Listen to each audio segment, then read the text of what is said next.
can I just put you on the spot, Carrie? Is there anything you want to say to new students or to students who are in the process of writing their book? I already am a little choked up. But just that if you have it in you that you think there's a book in there, there definitely is. And when you think, I don't know if I can do this, that is normal. And when you write a page and think that is so crap, that is normal. And like having a community where you can, do this together is really everything. And I'm just so grateful for this community and for AJ of setting the tone of saying, those are just trolls, keep chugging, keep your head down.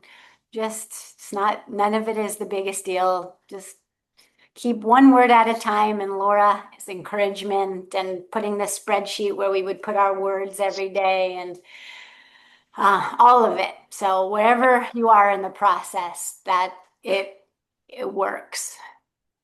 Thank you for saying that. And I've got to show you something you haven't seen yet because we're going to start in about 1 minute, but look what I got. Oh, wow. A Isn't he troll that's great? actually my face? It's I got it on Etsy. Someone painted a troll gold and stuck it to a mirror and I paid too much for it because it was too cute. But isn't he great? King Troll. I King love it. Troll. All right, so we're gonna get started, everybody. I want to welcome you to Monday Night Reading. We're kicking off our season this year with really special guest, and that is Dr. Kerry Burnight, who wrote a book, Hold 'em If You Got 'em, called Ah, Joyspan. Raise 'em up if you got 'em. thank you. Yay! Joyspan, the art and science of thriving in life's second half. Kerry Burnight is a T3 alum, and we are so proud to have her. And I also want to say not only a USA Today bestseller, but a New York Times best-selling author. Yep, that's right, she is. We all, of course, know and love her as America's gerontologist, our dear friend Carrie and Betty's mom, Betty's daughter. Laura, you ready to rock? I am. I would love to introduce everyone to this fabulous woman. America's Gerontologist, Walking Sunshine. If homemade, fresh from the oven cinnamon rolls were made human, these are all phrases I've personally used to describe Dr. Burnight, but her friends and colleagues just call her Dr. Carey. Dr. Carey is the spark of a revolution to redefine how we think of growing old. She wants to make older better. Dr. Burnight taught geriatric medicine and gerontology for 18 years at the University of California, Irvine School of Medicine, and co-founded the nation's first elder abuse forensic center. She was a speaker to the U.S. White House at the Elder Justice Summit and at the U.S. Department of Justice. She is also the founder and chair of the Ageless Alliance, United Against Elder Abuse, and director of the Vulnerable Adult Specialist Team in Orange County, California. She's appeared on such TV programs as CBS and NBC News, The Doctors, and more recently with Gail King on CBS Mornings. As Frances McDormand said, ageism is a cultural illness, not a personal one. With the help of a terrifically photogenic mom, Betty, age 96, Dr. Carey teaches us every day that Joyspan reduces human suffering, that there is dignity in growing old, and that aging is a privilege, an opportunity to leave a joy-filled legacy. And I'll leave ways to connect with Carey in the chat. AJ? Amazing. Wow. Let's listen to you. Amazing. Okay, Carrie, you want to come off mute? Yes, I do. All right, so this is Monday Night Reading, everybody. And this is a tradition in our Top Free Book Workshop community. We like to welcome published authors when it's their time, and so this is a milestone for Dr. Carey, and we couldn't be more thrilled. Monday Night Reading was born from our desire to let nonfiction authors shine and give readings the same way that fiction authors get to do. And we like to also have a conversation. So it's going to go like this. Carrie's going to read from her book, excerpts that she's chosen for us. And then we'll also do some questions intermixed. And then I want you to stick around because for the last 10 minutes, we're going to do something really, really cool to help Carrie out. So I hope that you will please, please, please stay. I also want to point out that when we're doing excerpts, take a look at the chat because my T3ers, you know what to do. We give positive feedback in the chat, anything that resonates with us. You can kick it off for everybody. Please join in. We do not do constructive criticism at Monday Night Reading. It's just all love. And we, of course, would really love for you to support Carrie and get a copy of her book if you don't have one. And if you do have one, maybe you know someone who needs one. And I would say that's just about darn everybody. So I hope you'll also look at the chat for links where you can get your copy of Joyspan or an extra copy today. Okay, Carrie, I'm going to ask you a really important question. For whom did you write this book? I wrote this book for people who are aging, all of us, who fear that it's all decline and may not understand what potential there is in their future selves. Awesome. And what is your core message to them? My core message is that intention and effort impacts outcome.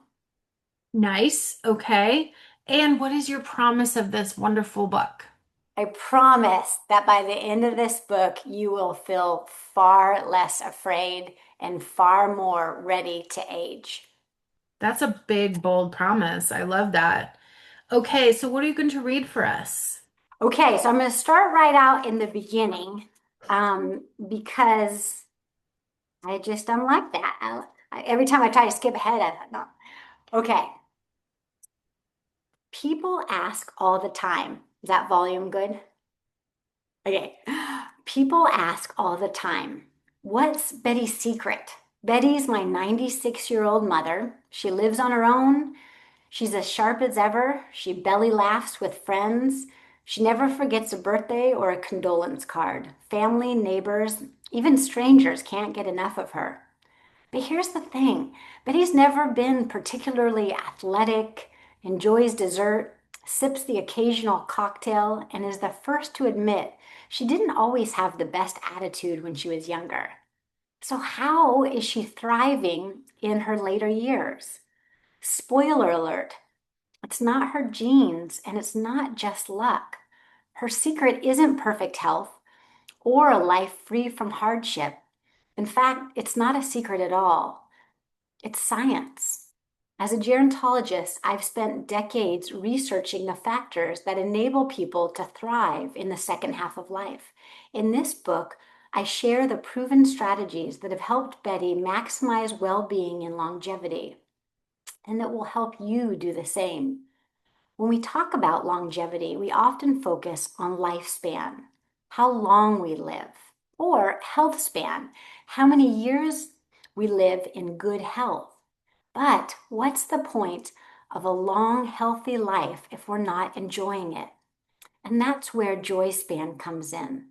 The key to a fulfilling long life. It's about more than just physical health. It's about cultivating internal strength, the ability to grow, connect, adapt, and give all lifelong. We're all aging. Whether you're 23 or 103, the best time to invest in your joy span is right now. So let's get started. A new way to look at age. Anyone who says age is just a number hasn't reached the high numbers. Aging isn't easy, and forever young is not a plan. Regardless of how many burpees you do or how many protein smoothies you chug, the passing of time brings challenges. Roles that you relished change. Words on the menu shrink. Necks sag, and diagnoses arise. On the other hand, aging isn't the downhill slide that people believe it is. A multi-billion-dollar anti-aging industry profits when you feel awful about yourself and you fear aging like the plague. The tragedy of aging isn't that we'll grow old and die, but that aging has been made unnecessarily and at times excruciatingly painful and humiliating. Aging doesn't have to be this way. When it comes to longevity, the primary focus has been lifespan. Then it expanded to health span.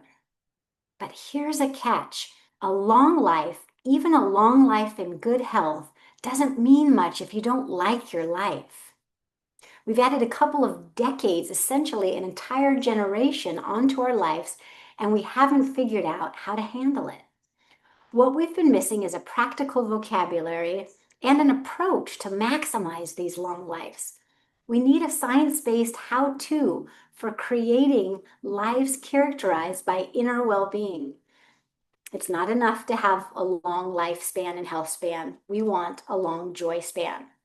But what is joy span? It's the experience of well-being and satisfaction and longevity. Because the focus is on well-being, I tried out the term well span with my patients. After more than a few people thought I was saying wealth span, I started calling it joy span, and it's been a really good fit because the American Psychological Association defines joy as the feeling that arises from a sense of well-being or satisfaction. So experiencing joy is different from feeling happy. Happiness comes and goes and is often dependent on external circumstances. Joy can be experienced even in adverse situations. So more akin to contentment than to ecstasy, joy may show up in the form of a smile, but many times it doesn't. You can't always ascertain someone else's joy by observing them. One older woman looking at the trees through her window may be lonely and miserable, while a different older woman looking at the same trees may be experiencing great joy.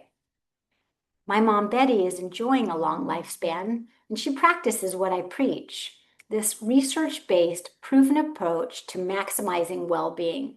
It requires knowledge, intention, and effort, and is achievable regardless of where you're starting today. Your current approach to longevity is no doubt incomplete. In everyday media, we're inundated with advice on maximizing physical fitness, but very little on how to maximize internal fitness and emotional well-being. Joyspan brings to light the robust research findings that are hidden away in academic journals. This book is what you need, but you've been missing.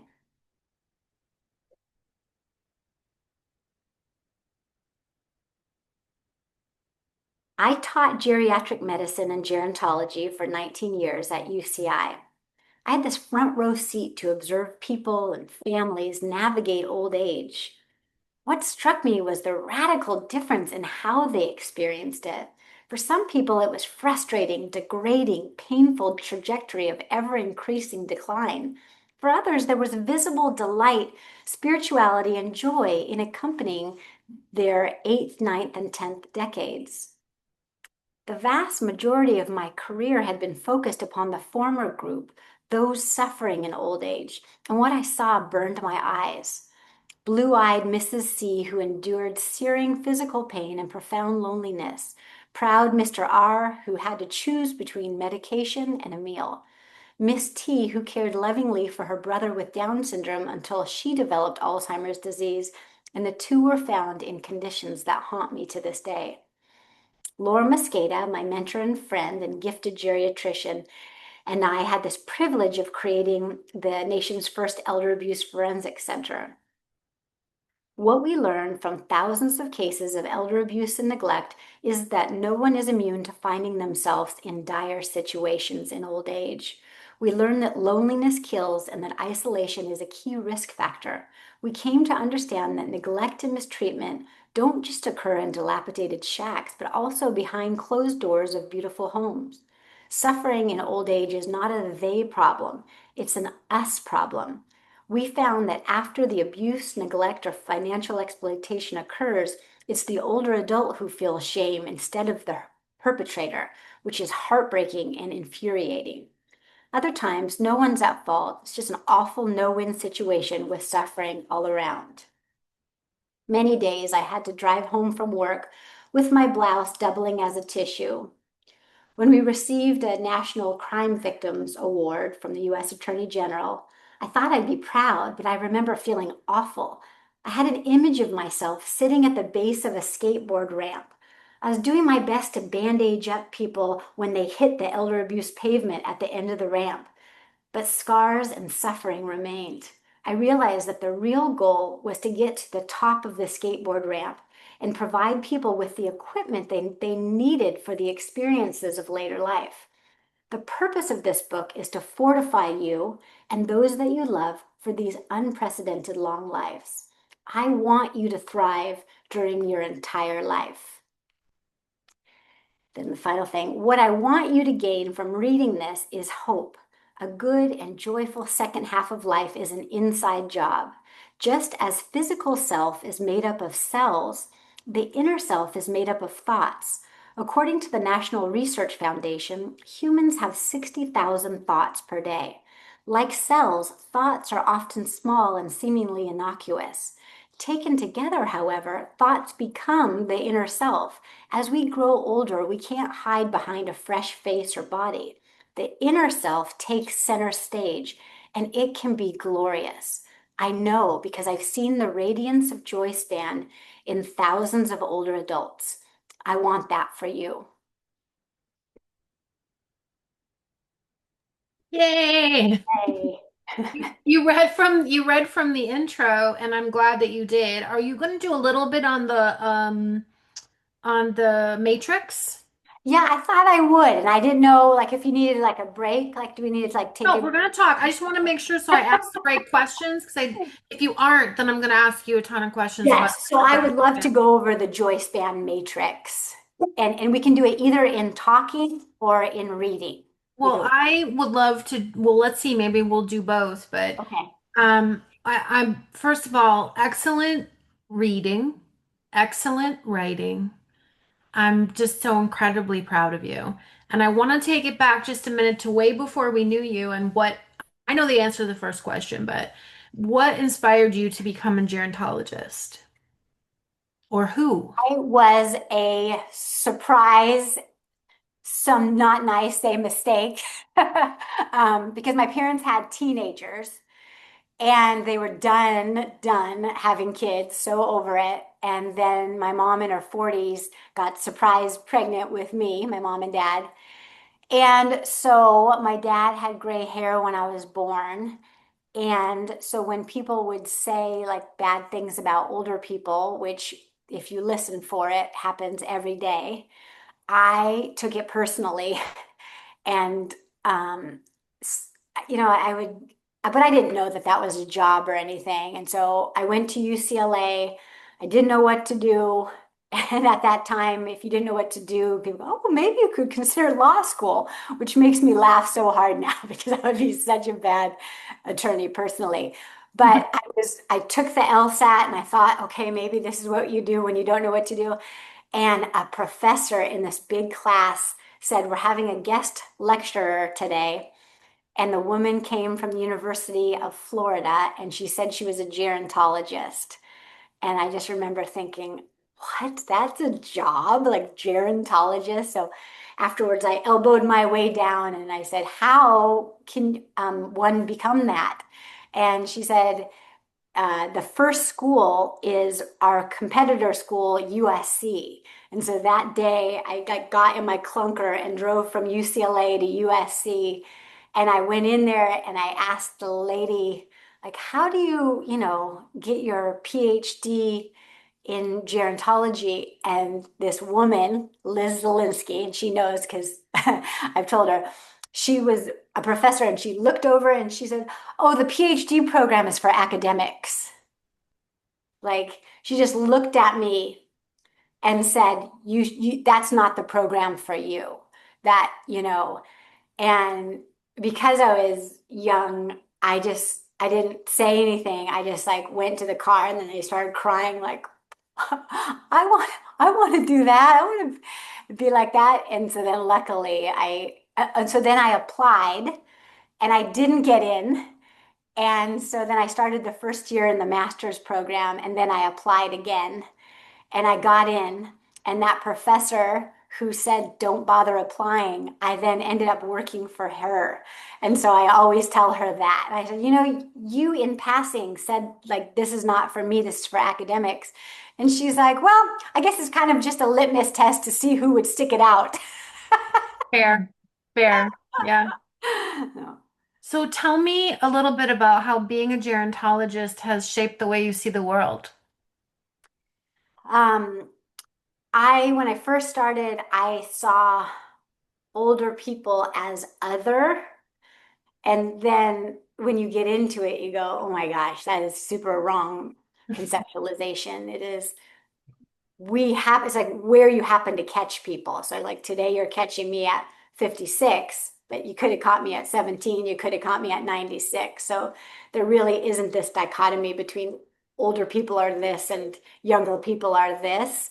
And so when people say like, I like older people, or old people are nice, or old people are not nice, whatever they say, it really isn't accurate because we become more different as we get older and we become more like ourselves as we get older. So I have come a long way, baby, than how I initially thought about aging. So why was it so important for you to write the book? I mean, you're already doing such impactful work. Why the book? When I went into a bookstore, and I wonder if you guys, who all my fellow co-authors, when I go into a bookstore or a library, I look at each book and I think it's a person on there. And like you take out the person and open it up, and what is that person going to say? And you think, could I be on that shelf too? Like, what would I say if I got to be on the permanent shelf? And so it was just a dream my whole life. And I didn't know, I thought there was people and there were authors. And that, like, when the first day I met AJ, I was so fangirl about it. Like, I was all like shaky, like, I can't believe it's really you. And I have learned that authors are just people who are brave enough and stupid enough and joyful enough to go for it, to give it a go. So yeah, I forgot the question, but No, you yeah. answered it beautifully. Brave, brave, stupid, and joyful. That's us. That's us. Sure.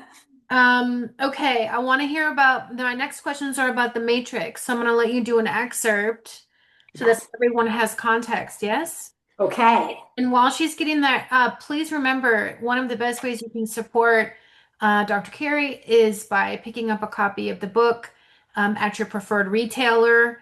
You don't have to choose the dreaded Amazon if that's not your bag. You can also order it from your local bookstore. That's what I did.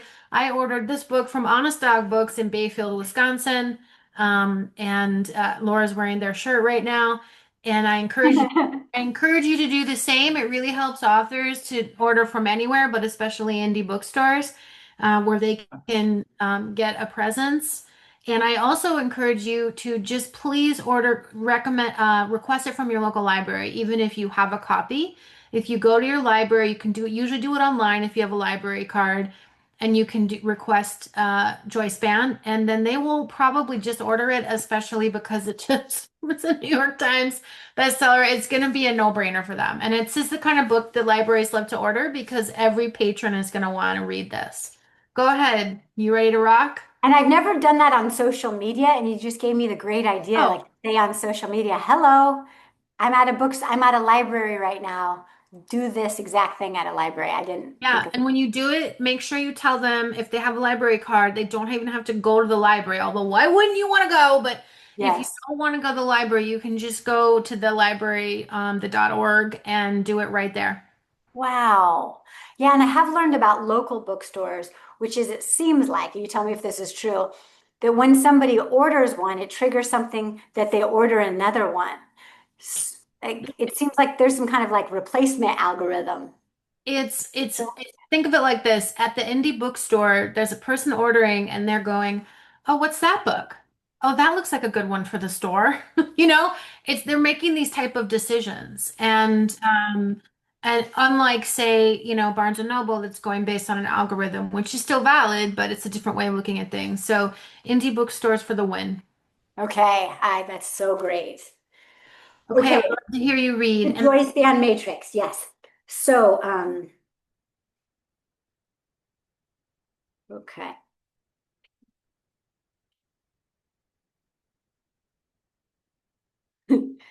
Oh, you mean read out loud? I'm just kidding. I know you mean read out loud. I thought I had some flipping. Okay, the Joyspan matrix. The Joyspan matrix is how you take action. The definition of a matrix is an environment in which the elements of something develop. The Joyspan matrix is the environment in which the four elements of Joyspan develop. So, I just am so tempted to go off script here, but I won't. So there's a picture. Okay, I don't care. I am. So basically, there are thousands of studies on thriving and longevity. But you can't do 1,000 things because it's too much. Like, oh, I need to be generous. I need to be this. I need to be that. So when you take all the studies and really study them, they group into four areas. And I was so delighted to see the groupings. And then I made sure that I named each of the groupings a verb so that people really could understand that it is a verb. It is action is required. So when you take the physical analogy, physically, there are also four things. Physical, we need cardiovascular health, we need strength training, we need flexibility, and we need agility. Like those four things, do those, it's not just luck. Same is true for the inside, and the inside is equally, if not more important. And there is a diagram of it. So all of those things fit into those four categories, and there are four elements of the matrix. And I tried so hard as a writer, and you guys can tell me if you had this too, to make them into an acronym. And every day I spent hours and hours trying to like shove these four things into core. It was love. It was I joy. It was, I mean, every day. And then finally one day at the coffee store, I was like, it is what it is, sister. You just gotta call these the four things that they are. So I did. And for you to remember them, there are G's on either side, like G, like, oh, G, G, G. And inside is CA, and I'm from California. So that might give you a little bit. G's on the outside, California on the inside. And the first G is grow. So it is all the literature supports the fact that humans are intended to continue to grow. And that means pushing yourself out of your comfort zone, doing hard things, writing your book, speaking, planning your garden, taking up the singing and dancing, like really pushing yourself to keep growing by doing hard things. Then that brings us to C, and C is to connect. An overwhelming body of literature on the importance of connection. And the way that you have connection is by being that friend, the one who reaches out, who makes the plan, who offers to drive you to chemo, who remembers that your sister died 2 years ago. So when patients come to me and say that they're lonely, I always have to say, first, I'm sorry. And second, tell me about your outreach and how you're reaching out to people. And invariably, they're not. We also need to make sure that we diversify our social portfolio because you need friends of different ages because when you make it to 100, you'll outlive a lot of your friends. So think about having younger friends too in that social portfolio. And younger people need us older people as their friends. So don't let yourself tell yourself that, oh, who would want to be friends with me? I'm older. Baloney. Younger people need us. Now we're going to the A, which is adapt. There is incredible research, particularly from researchers in Israel, showing that how you adapt, and adapting requires knowing that it's coming. So when I speak to the undergrads, I put a chart behind me that's a red circle. I was like, this is the mortality rate, and it's 100%. You're all here for sure gonna die. And, and then usually you don't just drop dead. They're going to have some stuff. So you can do all the right things, but you're gonna have stuff. You either will die before your partner or your partner will die before you. You're likely to, your retina might detach, you might get this kind of cancer, might get whatever, you're gonna get stuff. And so knowing in advance enables you to go, oh God, I didn't expect that. This is my thing. And when you get it, you go, okay, I'm walking with my thing instead of just being totally blown away by the fact that you have a thing. And I learned while I was writing the book that the thing can also be to your kids. And so my daughter, when I was writing, was diagnosed with a brain tumor. And I was writing about adapting. And I was like, oh, I hadn't thought about the fact that it can be your kids or your grandkids. But of course, it's all open season. And I wrote about that in the book. And I wrote a letter to myself, to my future self, because in the end of every chapter, there are joy practices. And that has been a fun way to kind of connect with the reader so that they can have practices and inventories. And the workbook is essentially in the book. And then there's like probably 40 fake workbooks that Amazon somehow allows them to put on the Amazon. So all of those are fake. And I have had people reach out to me and say that they've bought them. And so I'm sorry to hear that, but it's just something for you guys to think about, these fake workbook proliferation. Which brings us to the last G, give. So there's a stupendous research also on giving. So continuing to give of yourself. And when you address the internalized ageism that tells you that you have less to give, it enables you to free yourself to give of yourself. And it can be something like, I have lemons. I'm going to take the lemons next door to my next door neighbor and share those. I'm going to be a really good listener. There's just so many ways that we can give, which is tied to the purpose literature. And people who feel that they have a purpose in their life have different epigenetic gene expression than those who don't, which is so amazing out of UCLA.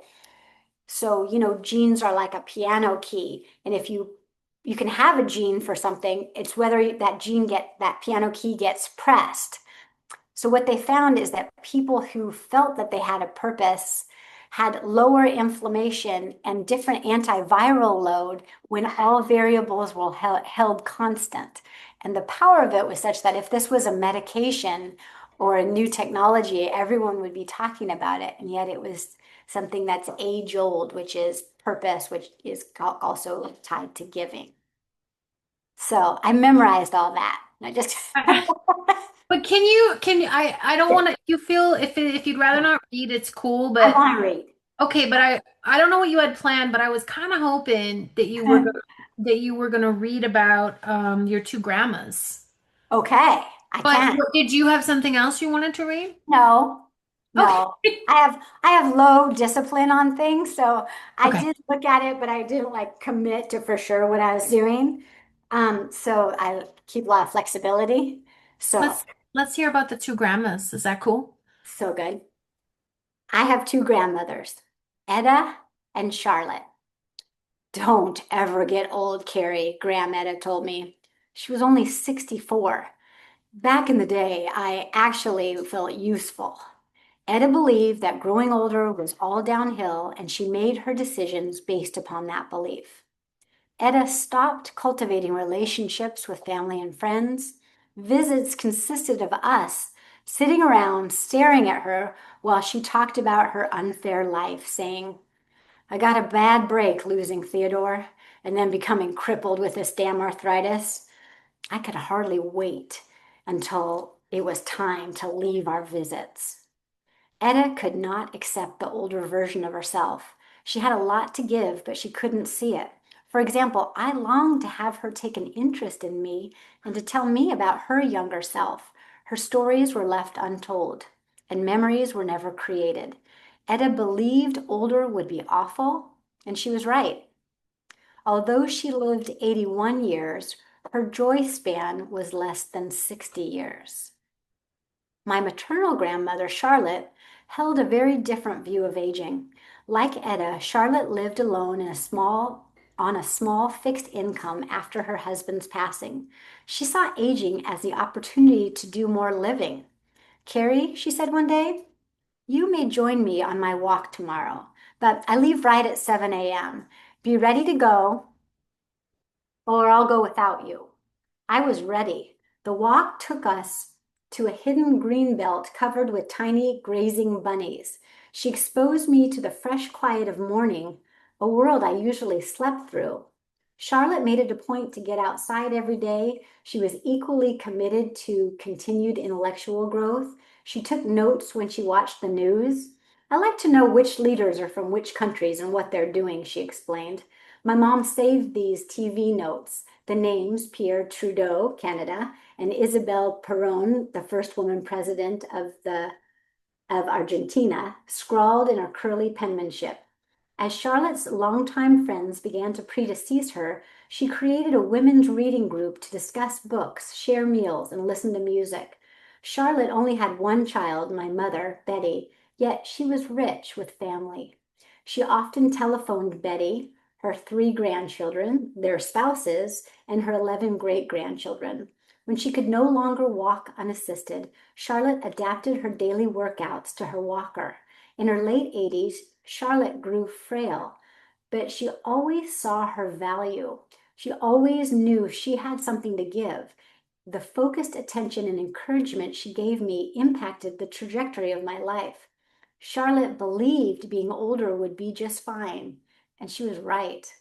Her joy span was as long as her lifespan, 89 years. We remember Charlotte with fondness and Etta with sorrow. How do you wish to be remembered? What specifically enables some people to thrive in longevity and others languish? The attention they give to their joy span. I love that. I love that story so much. Don't know why I just went off video. I love it, love it, love it, love it. You have so many great stories and you have so many good examples. Are there any other matrix examples that, you've got a bunch in the book to show how people are using the four quadrants?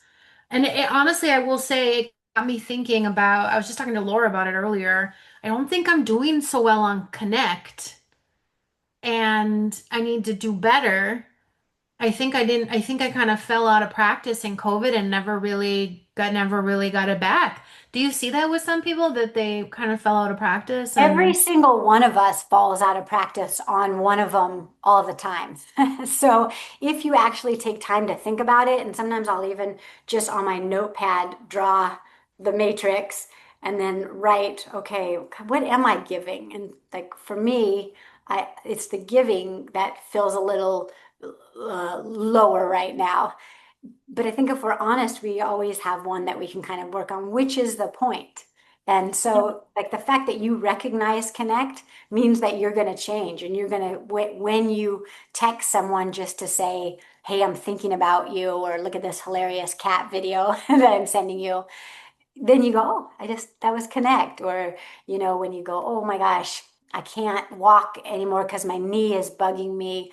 I guess I'm going to give it a go with the pool. Adapt. It's just kind of a vocabulary for little check-ins. And not that we're not okay as we are. See, sometimes I mean, self-acceptance matters. So it's like, why do we have to can't we just be enough? Mhm. It's just that if we don't work on these, more suffering it is down the road. And that's Yeah. why it's worth the work. So, yes, you're enough as you are.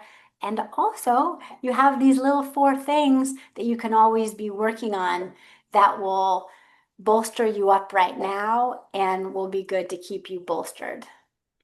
I love that you said you're enough right now. It means a lot to me that you would say that. I think one of the reasons I stopped ghostwriting self-help books is because, and business books and other types of books, is because there was this overarching feeling of you need to fix something about yourself. And I just love your spirit, Carrie, that you're saying you're enough right now. And we know from science that just like nutrition, exercise, etc., these four things are going to have a lasting impact on your quality of life. And I love the way you look at the world. Well, thank you. Right back at you, my brilliant friend. And I think a lot of people were joining today because they don't know you. And so I wanted to make sure that like people really get to know you because it, like you're right, a must read is just like holding the hand of people that they can do it, and then to have a community. And so a lot of my classmates are on here, and we started as strangers and then we became such close friends that we were, kind of feel like forever friends and encouraging each other. It's really, really something special. So for anybody who's not already like into the group, there's so many ways to get into it. And then also, if you haven't read the book too, that's I got to take just a few books to this house rental that we're going to be going to, and I somehow lost the cover of your book. Sorry, but I did pack it. I like could take five, and that was my right a must read. Thank you. Is this for a new book or was this in the past? It is not for a new book. It's just I just love your book. It's just like I took it like a blankie. I took it like you might take a blanket. Okay, you got me excited there for thank you for your kind words, Carrie. That was really nice. Facts, just the Um, facts. what is one thing that you wish we would do today to improve our joy span? Just one simple thing we could do today. Okay. Examine your current aging mindset. So Mm. the default that we've been brainwashed with, that I would argue you have and I have, is the decline aging mindset. So damn, like damn, like it's all going down. And it becomes so normal that you think it's true. But really, what has fueled it is the multi-billion-dollar anti-aging industry telling us that.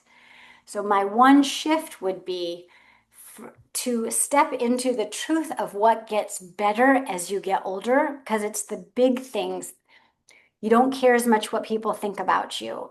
You have a greater appreciation for your friendship, appreciation for music and art and nature. You have greater humility.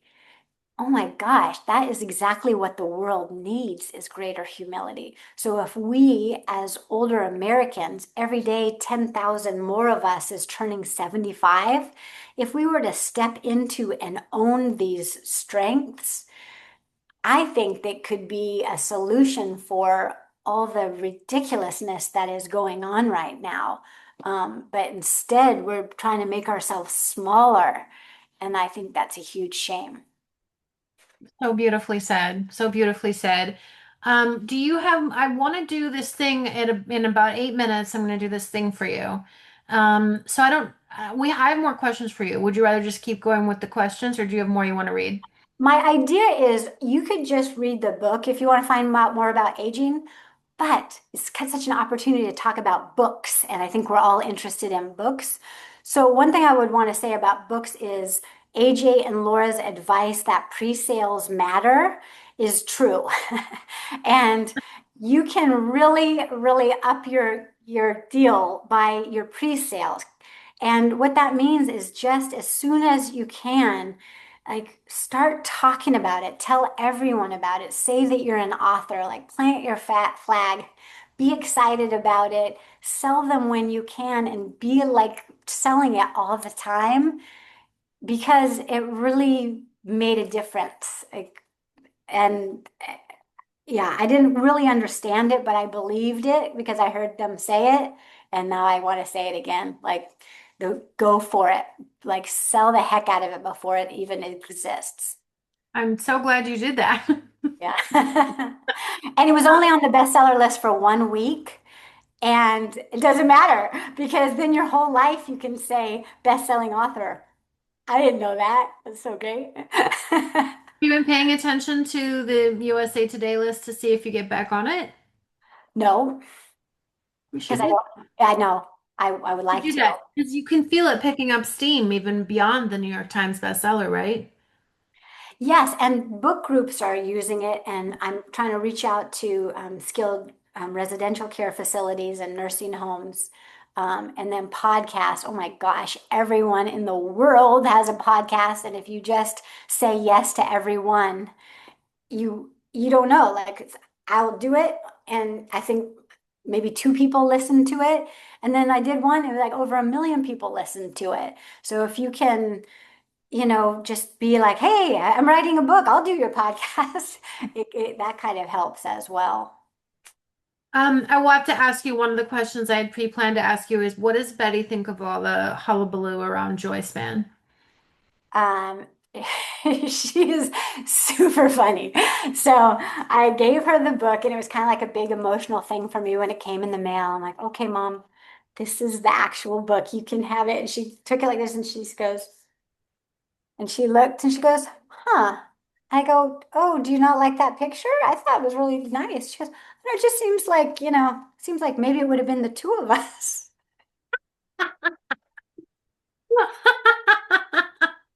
Oh yeah, I that's know, right? She is. Like, I would have loved that. I didn't think of it. So I have like a fantasy that I'm gonna make Betty bookmarks, and that everyone, like, somehow I would just mail out the Betty bookmarks because you want to see her, But love I Betty. Who also, doesn't what I love Betty? want to convey is that she's not this anomaly. And even, like, no offense, Dr. Topol, but super agers, like, I don't think you have to be like water skiing and like a super ager. There are millions of people who are stepping into their aging that are changing what longevity looks like. And I don't think we have to call them super, and I don't think that we have to call it successful or aging well. It's just owning ourselves in this phase. Yeah, I So love that. I love that. Okay, so I want to ask you a couple more questions and then I want to remind everybody to please pick up a copy of Dr. Carey's book. And then I need everybody to stick around because we're going to do something for Carey. But tell me two questions I have left. What is a surprising thing about your author journey? Something that you didn't expect? how many like little roadblocks there were. And I know that that's normal. So when you have them, you're not the only one. So I thought that, oh, I need to partner with a writer who's like, oh, a writer who has her master's. And so I started writing with somebody. And as we were getting into it, she's like, it'll be so fun. Like, let's put the F word in a lot of pages. I was like, oh, no, like, not that I say that, but sometimes, but I don't think I could imagine putting it in the book. Like, so I learned, oh man, I do not need a co-author. So that was something I learned how to kind of start over by myself. Then I wrote the whole thing, and the publisher, my editor was a very nice person, but she had a sick child, so she left the publisher, so there wasn't an editor. Oh gosh. So that was, I had to, they didn't supply another one, so then I needed to scrounge up money to hire an outside editor. Like, wow, wasn't expecting that. And then it got time for marketing, and there was the head of marketing, and she would come on the Zoom, and like all my, like, please help me. And 2 weeks before we were supposed to start this selling process, she left the Hachette and went to another company. I was like, oh no, now what happens? And she goes, oh yeah, no, we're not going to hire him. Yeah, probably until after your book is out. Oh no. So then I asked around to people, like, what should I do? And somebody pointed me to a PR person, and it was too expensive. So I went to another one. But I say all of this only to say that I think that's the norm. And that you run into, like, you hit your head a lot, and that's normal. And the other thing is, I didn't trademark Joyspan because I wanted it to be used like lifespan and healthspan. So why would I trademark? Because I want everyone to use it. Duh. Here's Mm. why you trademark it. Because someone heard me say it on social media, and they trademarked it. And right now they're going after me for using it. So I had to hire an attorney, an IP attorney, to like write this mean letter because what they're proposing is that I have to put the name of their venture capital firm on every Oh, book because this is their word. Right, exactly, Julie. So I I always wasn't got you. expecting that one. So, Okay, that's but hilarious. when you have these Okay. things, it doesn't stop us. We don't feel bad for ourselves. We just go, yeah, if it was easy, everyone would be an author. And so I just kept saying that, like, yeah, this is hard. Wham, keep going. Well, you're putting so much good out into the world. I can only believe that the universe is going to be on your side. Yes, it's been great. And, whatever, people are going to do what they do.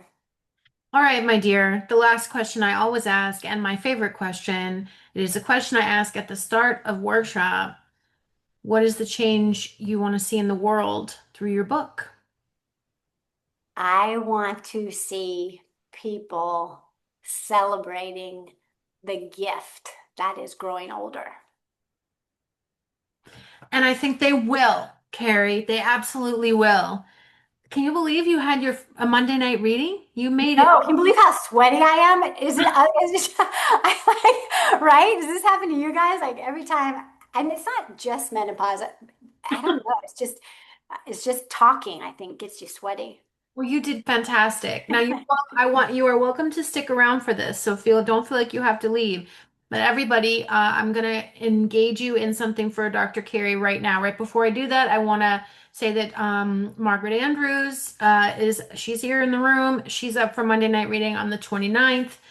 So I hope that you will join us for her book, Manage Yourself to Lead Others. And that actually comes out tomorrow, everybody. Tomorrow. So you can sign up for that Monday night reading, and then we have about four more this fall to kicking off our season. All right, so listen, one of the most important things that you can do for authors, aside from buy their book, is to leave them a review specifically on Amazon. So I just want you to take this in, that Thank you. I know you've had a lot of love, accolades. You have awards coming to you, I'm sure. You've been on the New York Times bestseller list, but I just hope you see the love in this simple community of authors who are all change agents, all out here trying to do something in their small or big or medium ways. And I think that means a lot, right? It means so much. And like what doesn't matter, like is like fame or like whatever. Like this right here, this is what matters. People go, oh, like how was the CBS mornings thing? Like, yeah, it's like fine. But it's not this. It's not people who are exactly like trying to do something and then supporting each other. And this is everything. So, like when they say like the journey is the destination, it's like a gajillion percent. Yes, thank you, Tiffany. Thank you, Monica. Thank you. Monica's a brand new student. Thank you so much for sharing that. Carrie, I am honored to have been with you on this journey. I know Laura and Sade feel the same, and we're gonna see you in all the ongoing things because you got to keep selling it.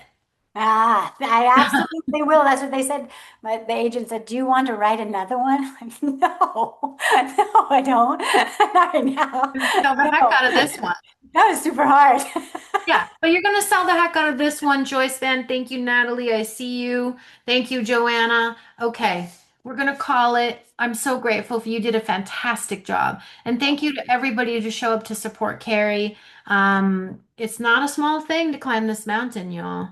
It's not a small You're thing. doing it. You're doing it. You're doing it. Keep going. You're doing it. You're doing it. Congratulations, Carrie. Thank you so very much, everybody.